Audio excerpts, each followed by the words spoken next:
भविष्य का दूसरा नाम है संघर्ष। हृदय में आज इच्छा होती है और यदि पूर्ण नहीं हो पाती तो हृदय भविष्य की योजना बनाता है। भविष्य में इच्छा पूर्ण होगी ऐसी कल्पना करता रहता है, किंतु जीवन ना तो भविष्य में है ना अतीत में। जीवन तो इस क्षण का नाम, अर्थात इस क्षण का अनुभव ही जीवन का अनुभव। पर हम ये जानते हुए भी इतना सा सत्य समझ नहीं पाते।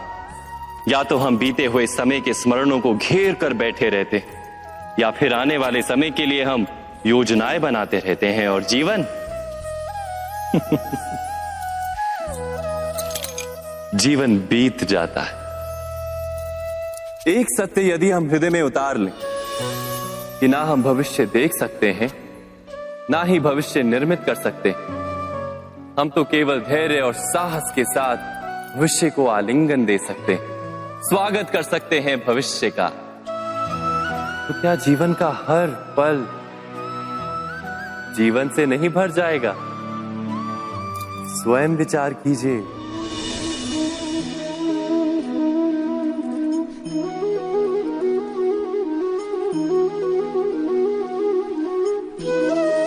ज्ञान प्राप्ति सदा ही समर्पण से होती है, यह हम सब जानते हैं। किंतु समर्पण का वास्तविक महत्व क्या है?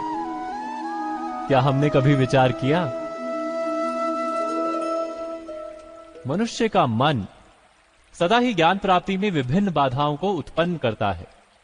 कभी किसी अन्य विद्यार्थी से ईर्ष्या हो जाती है, कभी पढ़ाए हुए पाठों पर संदेह जन्मता है, और कभी गुरु द्वारा दिया गया दंड मन को अहंकार से भर देता है।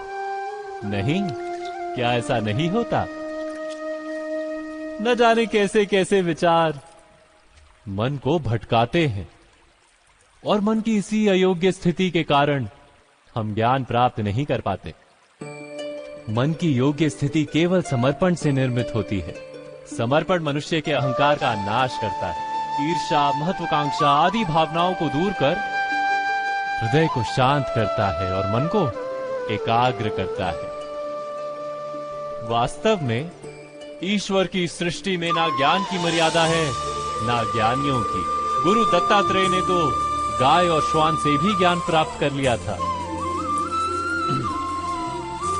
अर्थात विषय ब्रह्म ज्ञान का हो, या जीवन के ज्ञान का, या गुरुकुल में प्राप्त होने वाले ज्ञान का, उसकी प्राप्ति के लिए गुरु से अधिक महत्व है उस गुरु के प्रति हमारा समर्पण।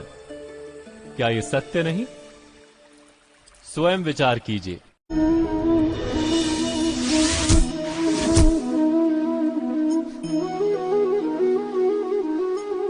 श्रेष्ठता का क्या अर्थ है? श्रेष्ठता का अर्थ है दूसरों से अधिक ज्ञान प्राप्त करना। अर्थात मूल्य इस बात का नहीं कि स्वयं कितना ज्ञान प्राप्त किया, मूल्य इस बात का है कि प्राप्त किया हुआ ज्ञान अन्य लोगों से कितना अधिक है। अर्थात श्रेष्ठता की इच्छा ज्ञान प्राप्ति को भी एक स्पर्धा बना देती है। और स्पर्धा में विजय अंतिम कब होती है?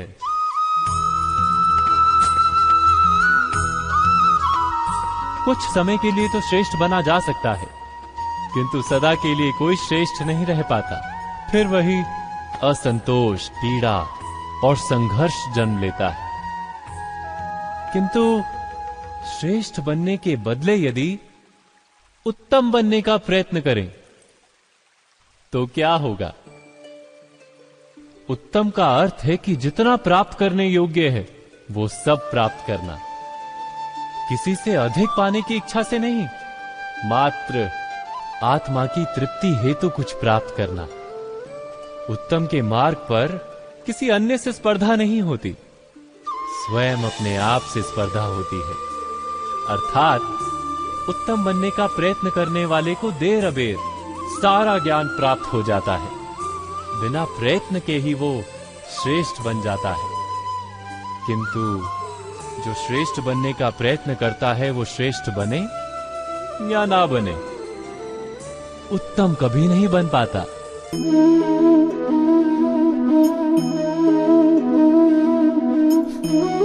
परंपरा में धर्म बसता है और परंपराएं ही धर्म को संभालने का कार्य करती हैं, ये सत्य है।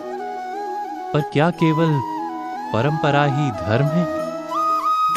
इस पत्थर में शिल्प है, ये पत्थर शिल्प नहीं। शिल्प को उजागर करने के लिए उसे तोड़ना पड़ता है, अनावश्यक भागों को दूर करना पड़ता है। ठीक उसी प्रकार परंपराओं में धर्म ढूंढना पड़ता है। परंपरा को पूर्णता छोड़ देने वाला धर्म से वंचित रह जाता है और परंपरा का अंध अनुकरण करने वाला भी धर्म को प्राप्त नहीं कर पाता। तो क्या सच्चा धर्म प्राप्त करने के लिए हृदय में ज्ञान से जन्मा विवेक आवश्यक है? और ऐसे विवेक के बिना जिसे धर्म मान भी लिया जाए, जो वास्तव में धर्म ना भी हो, ऐसा भी तो हो सकता है। स्वयं विचार कीजिएगा।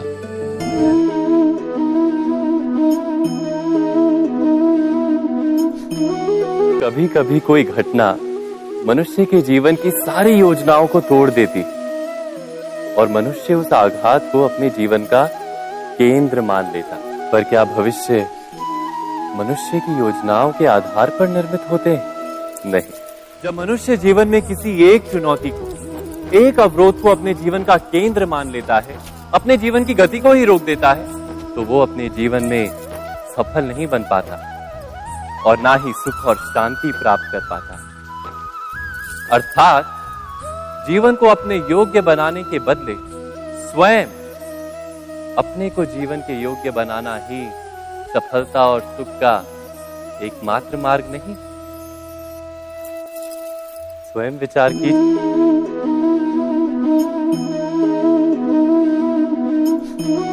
जीवन का हर क्षण निर्णय का क्षण होता है। आज किए गए निर्णय भविष्य में सुख अथवा दुख निर्मित करते हैं, ना केवल अपने लिए, अपने परिवार के लिए भी। जब कोई दुविधा सामने आती है तो मन व्याकुल हो जाता है। निर्णय का वो क्षण युद्ध बन जाता है और मन बन जाता है युद्ध भूमि। तो क्या युद्ध से जूझता हुआ मन कोई योग्य निर्णय ले पाएगा? शांत मन से जब कोई निर्णय करता है तो अपने लिए सुखद भविष्य बनाता है, किंतु अपने मन को शांत करने के लिए जब कोई निर्णय करता है तो वो व्यक्ति भविष्य में अपने लिए कांटों भरा वृक्ष लगाता है। स्वयं विचार कीजिए।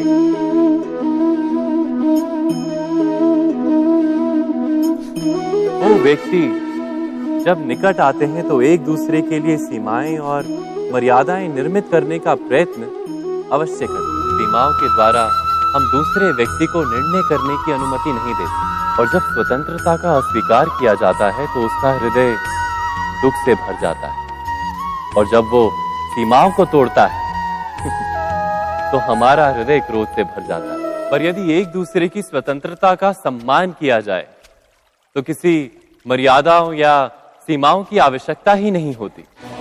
अर्थात जिस प्रकार स्वीकार किसी संबंध का देह है, क्या वैसे ही स्वतंत्रता किसी संबंध की आत्मा नहीं?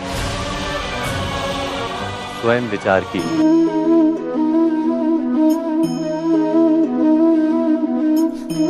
व्यक्ति को जब उसके अपराध का दंड मिलता है तब कभी कभी उस न्याय को देखकर मन कचोटता है।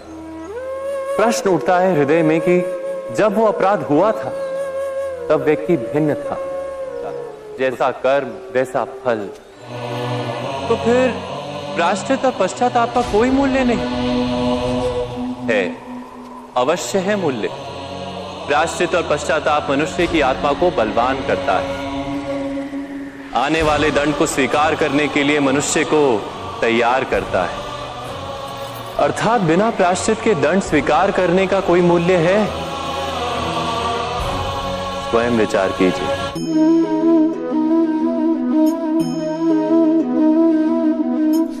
एक क्षण में हम सदा ही किसी अन्य के सुझाव, सूचना, मंत्रणा या परामर्श को आधार बनाते हैं और हमारे भविष्य का आधार हमारे आज लिए गए निर्णय के ऊपर होता है। सबका अनुभव है कि भिन्न भिन्न लोग एक ही स्थिति में भिन्न भिन्न परामर्श देते हैं।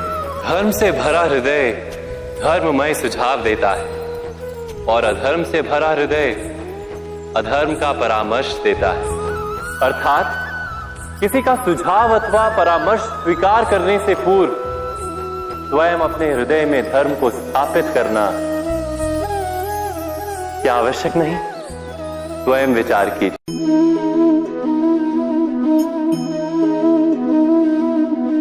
किसी व्यक्ति को किसी घटना में अन्याय का अनुभव होता है तो वो घटना उसके अंतर को झकझोर देती।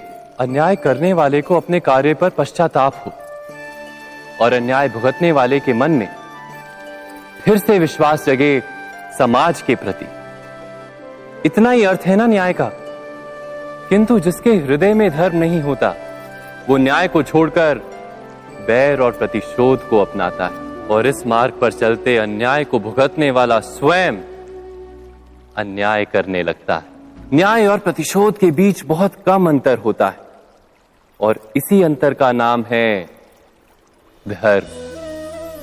क्या ये सत्य नहीं? स्वयं विचार कीजिए।